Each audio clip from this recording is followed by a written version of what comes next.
The Maute terrorists are on the run. Soon they can no longer hide as their world is fast shrinking. PTV correspondent on assignment Kenneth Pasyente has more. As the end of the siege draws near, the military keeps on pushing to destroy the enemy's strongholds. In this exclusive video, bombs can be seen dropping from airstrikes targeting one of the Maute's defensive position.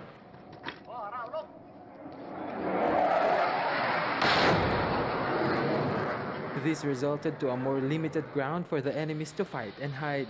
The vector of the Marines and the vector of the JSOB has been cleared this morning. We have the remaining sector of TG Musang that will be cleared not later than 15, which is our deadline. As of today, there are 141 structures that have been recovered by the armed forces of the Philippines. One of these is the lumber mosque that was cleared yesterday. As of this date, all the mosques that we have been recovered except yung Masjid Markas Bobakar. So yun na lang po ang ano po natin, and we still have more or less 51 hostages and dependents of the mountain.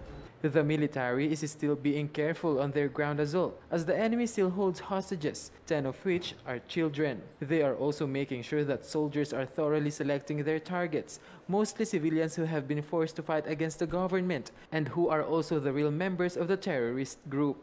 We will treat them as non-combatants.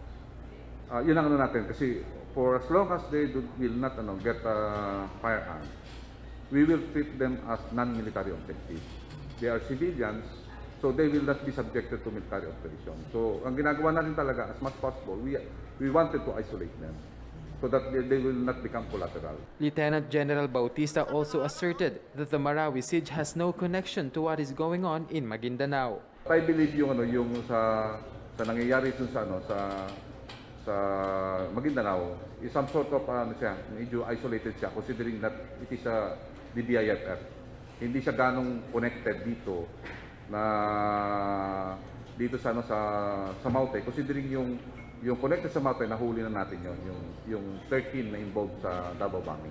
Meanwhile, the 17 hostages rescued recently are still in the custody of the military and are currently undergoing medical and legal procedures to prepare them as they finally reunite with their families in the next few days. From Marawi City, Kenneth Pasyente for The Nation.